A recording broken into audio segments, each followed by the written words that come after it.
China Pakistan economic corridor China और पाकिस्तान के लिए नहीं बल्कि पूरी दुनिया के लिए अहम है। पाकिस्तान का जियो स्ट्रेटेजिकल पोटेंशियल यकीनन बहुत ज्यादा है। इसी वजह से चाइना ने $62 बिलियन का सी पैक प्रोजेक्ट शुरू किया, जिसकी वजह से पाकिस्तान यकीनन मुस्तकबिल करीब में रीजनल प्लेयर बनने जा रहा है।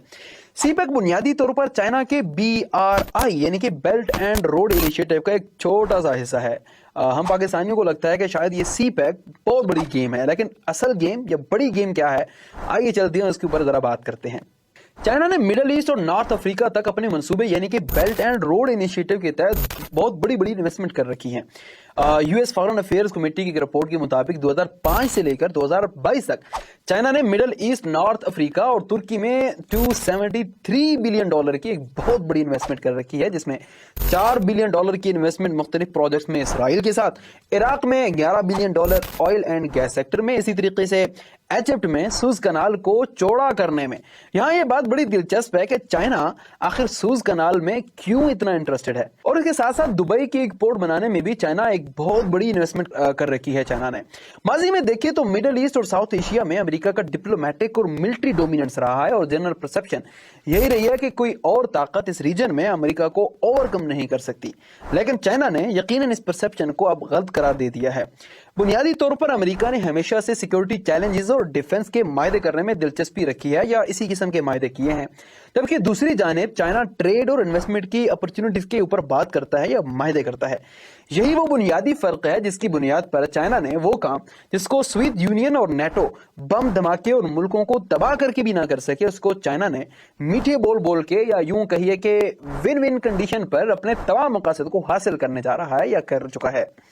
रिसेंटली हमने देखा कि ईरान और सऊदी अरब की प्रॉक्सी वार जिसको 40 साल हो गए, इसको चाइना ने दोस्ती में बदल दिया। यहाँ भी ये बात जरा समझना जरूरी है कि आखिर चाइना दूसरे ममालिक के अंदर इतनी बड़ी बड़ी इन्वेस्टमेंट और अपने आसपास के ममालिक में जो टेंशन चल रही हैं उनको आखिर दोस्तियों में क्यों बदल रहा है। दरअसल चाइना दुनिया में सबसे बड़ा ऑयल इंपोर्टर है, और मिडल ईस्ट जिसमें सऊदी अरब, ईरान, कतर, दुबई, कुवैत और इराक जैसे ममालिक शामिल हैं, वो अपना तकरीबन आधा करोड़ ऑयल चाइना को बेचते हैं, और ये चाइना के लिए मिडल ईस्ट एनर्जी सिक्योरिटी फराहम करता है। चाइना तक ये ऑयल बाय रोड या फिर समुद्री शिप्स के जरिए से पहुंचाया जा सकता है। बाय रोड ऑयल ट्रांसपोर्ट करना इतना महंगा है, बल्कि यूं समझिए कि नामुमकिन सी बात है, जबकि समुद्री शिप्स के जरिए से एक जगह से दूसरी जगह ऑयल ट्रांसपोर्ट करना कदरे आसान है, क्योंकि एक शिप के अंदर कम अज कम 15,000 कंटेनर्स आ सकते हैं, या कुछ शिप ऐसी भी मौजूद हैं जिनके अंदर 24 से 25,000 तक कंटेनर्स रखे जा सकते हैं, जिनमें सामान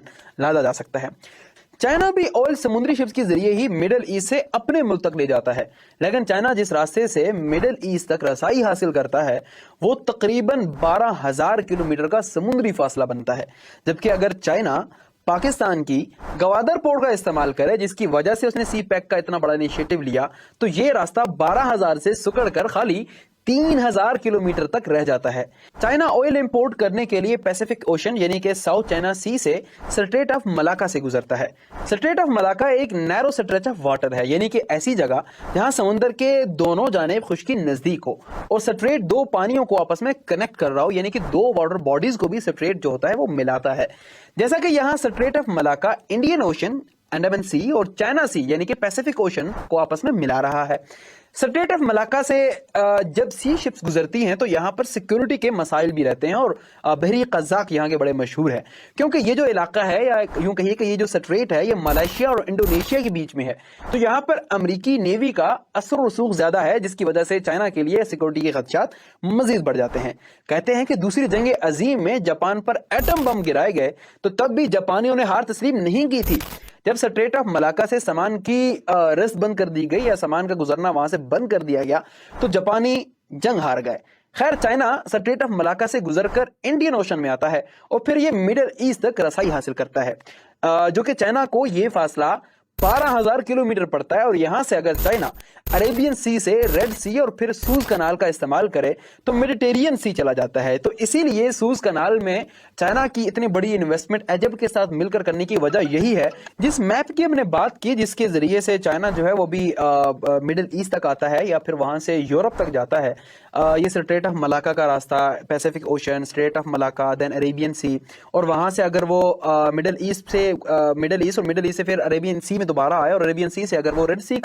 سی کو کنیکٹ کرتا ہے تو دین ریڈ سی سے وہ سوز کنال سے آگے یورپ. اگر یہ والا راستہ چائنا اگر استعمال کرتا ہے تو یورپ تک پہنچنے میں چائنا کو 30 سے 45 دن کا عرصہ لگتا ہے. اب اگر چائنا سی پیک کے ذریعے سے اپنے شہر کاشغر سے گوادر تک آتا ہے تو یہ فاصلہ بائی روڈ محض 2000 کلومیٹر ہے, اور یوں چائنا کو اسٹریٹ آف ملاکا کا دور دراز مشکل اور سیکیورٹی خدشات سے بھرپور راستہ طے نہیں کرنا پڑتا, اور گوادر سے مڈل ایسٹ تک رسائی میں چائنا اپنے 9000 کلومیٹر کا فاصلہ بچاتا ہے, جو کہ چائنا کے لیے مستقبل میں پوری دنیا کے اوپر اجارہ داری قائم کرنے کے لیے یقیناً بہت اہمیت کا حامل ہے.